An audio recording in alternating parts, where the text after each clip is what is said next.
So the final video in this series on short self-compassion practices for difficult mental health challenges is looking at the behaviour stage. So we've talked about self-compassionate thinking, following on from mindfulness.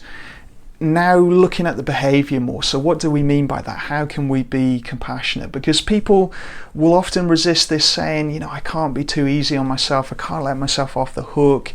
I don't want to do all this self-care nonsense and this aromatherapy, warm baths. I don't have time for this. I'm busy working. Or another type of resistance might be, I don't deserve this. I'm not worthy of this. If there's shame there.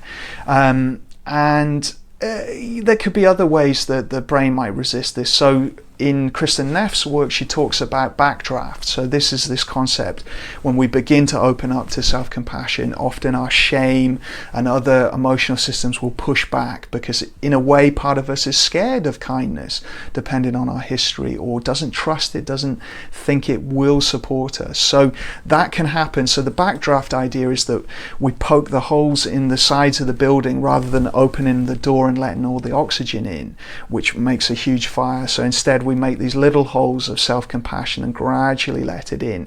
So the behaviours can be key to this, and it links very much to compassionate attention, so choosing where we want to focus that will support us. And so in depression, it can be working against the tendency to isolate and spend this time on our own. So we will want to connect with other people, whether that's with a phone call, online, texting, emailing, or better still, being face-to-face and seeing that kind, supportive face that will activate the parasympathetic nervous system. And so there can be kind behaviours around connecting there and actually doing a good deed for ourselves and a good deed of kindness for another person. Each day can be a really good way to do that. So what can I do for other people? Can I bring the depression, the anxiety along for the ride as I do these things that connect me with others? So there can be a lot around social connection and how we do that. There can also be little acts of self-kindness that we can do, and the key thing is that we have the wisdom of compassion. So it's not short-term gain that's going to cause us pain. So it's not consuming lots of our favorite food or drug of choice or whatever it is, to make ourselves feel good in the moment. It's something that will support us in the long run. And we know this intuitively often, but we can always ask people for ideas, or we can borrow ideas on well-being if we need to. So that could be making sure we get an early night. So sleep is so important for depression, for anxiety. We know, just deprive someone of sleep, you'll start to feel depressed.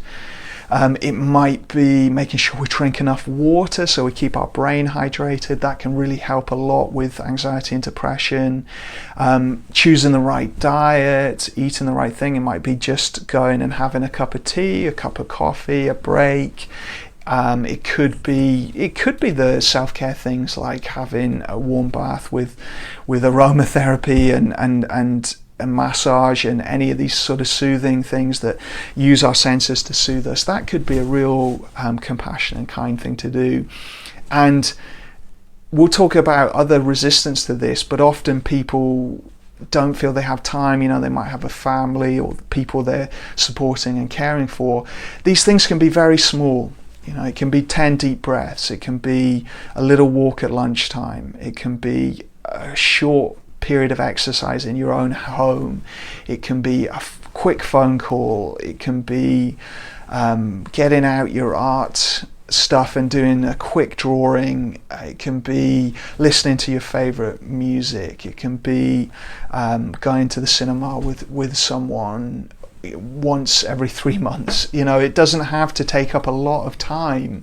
It can be very short behaviors. But when we're depressed and anxious, we really need this. We need to give our brain some really nourishing things to focus on to get us out of that rumination and worry and catastrophe. there can be all these little behaviors. It might be just doing the little practices that we're doing here, so the stop practice or mindful self-compassion. So we can choose our practices. It could be physical exercise can be so nourishing. So it could be something less intense, like more relaxing yoga and stretching, walking, or it can be more intense if that's what we need. We know our body system needs that. So going to exercise classes or whatever it takes. So really, there's such a broad range of compassionate activities that we could do, and it can be good to have a list of these, and we can think to the past, what we did before we were depressed, before anxiety was so strong, and gradually start adding them back in.